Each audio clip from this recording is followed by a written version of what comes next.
makes me a little nervous. Come on, man. Don't be scared. The most physically, I like physically imposing. That was a great word that you used for baby boy.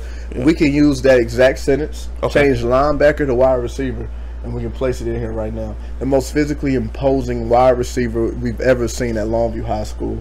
Number 7, the great Malcom Kelly. The GOAT. The GOAT in many people's opinions. Not mine. He's not my GOAT. What they say about the president? Not my president. But not my GOAT. But man, oh man, I can see why you say he is. Yeah. The things that number 4 or 17, but the things that number 4 did on the field at wide receiver, nobody from Longview High School can ever do. He is the best physical receiver that you've ever seen at Longview High School. Yes. And the sad part is that he never really got an opportunity to just like fully be like shown in that light. The Malcom that he was in OU. Exactly. If he had the same opportunities at Longview, he would be number 1, 2, or 3. Got to be. No, he's up there. And I hope people understand that, because I know it's a lot of people, you know, like we spoke about, who probably could try to pick the list before this list is coming up. Right. And like, oh, I know there's a lot of people that's, I know Malcom better be at least top 3. Right. Number 2, he should be number 1. Okay. Yeah. Understandable. And I understand it, because when you watch his highlights, oh my God, it's shit that he does that nobody else can do. Yeah. But this is Longview. Yeah. And so before we throw him number 3, number 2, number 1, we've got to take into account, you know, what is your total impact on the game. Yeah. That's kind of why Trent Williams is low. You know what I'm saying? We won state without a guy that really wasn't even that dude up there on the offensive line. So it doesn't really matter how good you are. In a sense, when we talk top 10, it's about what you did from a cultural standpoint. What did you do to change the game from game to game to game? You know what I'm saying? So in Malcom Kelly's final game against Lufkin, where was he? You know what I mean? Yeah. And whether that's his fault or not his fault, right? That's just one of those things that you have to be a hard critique at this point. Yeah. You can't just say, oh yeah, he was that N-word, and then put him up there, and then he disappears in moments. Yeah. And that's the knack on Malcom. I think he scored 1 touchdown that game. But that's the knack on Malcom. Yeah. As a sophomore, where was he in the playoffs? Yeah. So that's what you have to take this into account. And it may be like, it might be petty, or it might be, you know, nitty gritty, or it might be, you know, really like looking at the details or whatever. But we in the top 10, bro. You have to.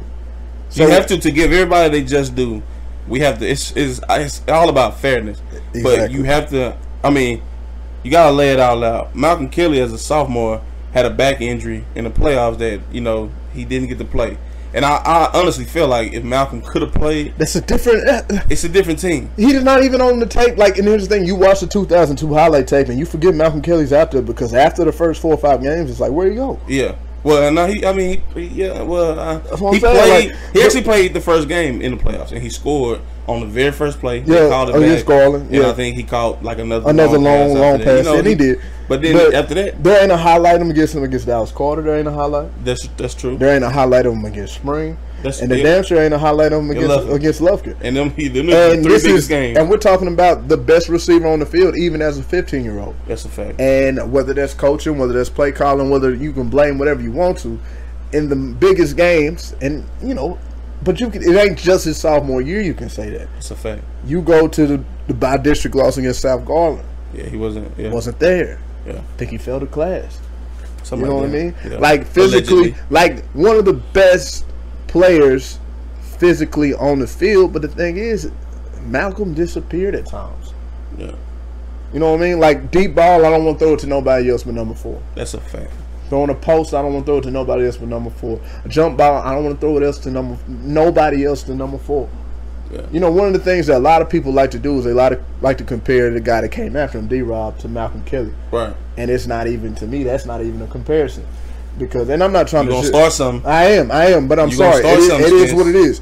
Malcom Kelly, in his last 2 years, 800 yards receiving at the minimum. You know what I'm saying? Yeah. He at least had 800 yards as a junior. At least had 800 yards as a senior. Yeah. And this is you have to put everything into. And this is with Vondrell McGee running 2,000 yards as a junior. And not only that, You have to think about. Thank you, Chris Adrian too. He had a good counterpart 2 years. Gordon Freeman, Rogers Taylor. There you go. Who was catching the ball just as much? Tate Casey. Come on. All these other weapons around him, and still Malcolm is finding a way to get 800 yards, and he's got 17 touchdowns. And you think in a total career. You think about playing with the quarterbacks he played with, right? Okay. So, and I look, and here's the thing: like, we don't talk about Carlin Freeman much on this show, right?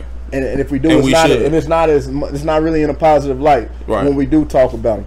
But Carlin was did as good as a job as he could for what he had. That's a fact. For what Carlin was working with from a physical standpoint. Pause. But from that has to go in the Pause Hall of Fame. But I called it though. You got it. I called it. You got it. Either way, from what Carlin is 5'8". I called everybody 5'8" at this point. I know I love it. I want everybody to be short with Everybody's 5'8". All you motherfuckers are short just like me. But Carlin, I think he is like a strong 5'8". You look at Carlin, 5'8", 4.7 speed, 4.8 speed, not very fast, not just a guy that could throw it 50, 60, 70 yards at all, not a very big dude at all. Carlin did what he could. He had his physical limitations, and that's what kind of, I think, got us beaten sometimes. Yeah, because we just didn't have that kind of passing game. Oh, but Carlin came out on fire. Oh yeah, rocking 28 in Talladega at Rose Stadium. Let his nuts against Talladega. One of the greatest games. I think we need to go back and do great games by quarterbacks. Carlin Freeman's probably gonna have a couple on there. That Rockwell game for his senior year was pretty special too. Yeah. So shout out to Carlin. But when you look at what Malcolm played with.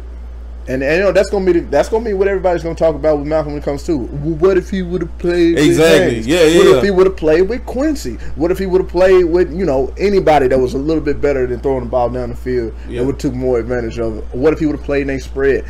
Those are all valid questions. Yeah, but it didn't happen that way. Right. You got to take into account what happened and what didn't happen.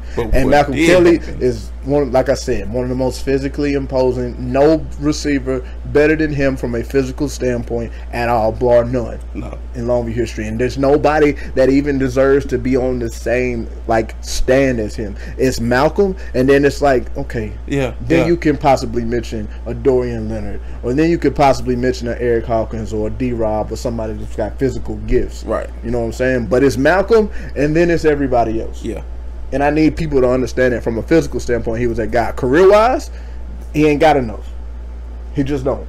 Not enough numbers, and then and this is just facts. And that's what I'm saying. Like you have to come at Malcolm this way in a sense, just for the people that say he should be number one. Yeah. I can't put you that high, bro. But I do respect what you did. But you know what I'm saying? Like 2002, what he did on the field was the first time I think we have ever seen that. And we haven't seen it since. We haven't seen it since. We have not seen it since. I'm of course the things that he can do physically. We have not seen it since. I'm biased because number 2 that played quarterback is a very close person to me, and I say that Malcolm and Quincy was his best football. Yeah, and that's no slight to nobody else, to Joel or to Carlin. Right. But the proof is in a different dynamic. The proof is in the pudding. If you look when at you what got a they QB, did in those 8 games. When you got a QB that can stand flat-footed, throw the ball 40 yards across the field on a post route, and it looked like it was an accident, I didn't know I was going to throw it that far. Shit. I'm just going to get it to him. Man, get it in his vicinity, and chances are he coming down with it. So, yeah. Favorite Malcolm Kelly play from you? Yeah. I want to hear it. My favorite? Yeah. I can't wait to say it. I'm going to be honest with you. Favorite Malcolm Kelly play? Dog, that's very difficult to say. It's too many. It is. Well, they're kind of almost all the same because they all end up the same way. At Longview, my favorite Malcolm Kelly play, just because of how big it was at the time. Yeah. His first post that he called from Carlin Freeman, Carlin's sophomore year, his junior year, because I was at that game in Rose Stadium. And I was at Rose Stadium that night. I knew how important it was. Didn't know who the quarterback was going to be. That was a big game. Then you see Carlin, and you're like, oh, shit, who is this guy? White boy, 5'7", wearing 28, fresh off of JV. What the fuck? You know what I mean? Like, you're looking at it, and then he throws it as far as he can, and Malcolm goes up and catches on people and takes it to the house. Twice in that game. So, But I think that first one to me, I think that's the one that stands out the most to me because at that moment, like, it don't matter who in there. Yeah. Just throw that bitch. That's a fact. He gonna go get it. You know what I mean? Like, it don't matter who out there, just throw it. So for me, that's probably my favorite moment. I can't say play because my favorite play is the one-hander he caught against Oregon in Oklahoma. Yeah. Yeah, okay. Like the one on the sideline. Yeah. It's like, dog, come on, man. Malcom Kelly. Your favorite play? In Evangel, his junior year, my brother playing quarterback. Deep ball. Oh, you talking about the 2-point conversion? The 2-point conversion. Oh, my God. My brother underthrows the ball. It's picked I'm talking off. about just damn near throws it right to the cornerback. It's picked off. It's picked off. It's no question about it. But Malcom Kelly didn't give up on that damn play, and he rips the ball from the cornerback for the 2-point conversion. It was just like that right there is something that's not gonna show up, you know. I guess when people talking about Malcom Kelly and what he could do, a lot of people gonna be like, oh, Malcolm was big, mouse on people and all that, which of course this was a mouse. But to me, I look at it like, bro, he just not giving up on no play. That's just a fighting. That's just a fight. That shows that you he's from out across that river. Yeah. So that's just that. I don't know. They got some dogs out across that river. Man. So but for me, that's my favorite play because more than anything, more than his physical like gift to go up and catch the ball over people. For him to have the will to like, I'm a rip. This is my ball. You know what I mean? You almost got to growl while you watch. Right. This is my ball. For him to just like, fuck, I'm ripping this whole out this man's arms and it's mine. And I love that play. So make sure it is on there. Oh, for sure. Now, as much as we talked about Malcolm being the most physically imposing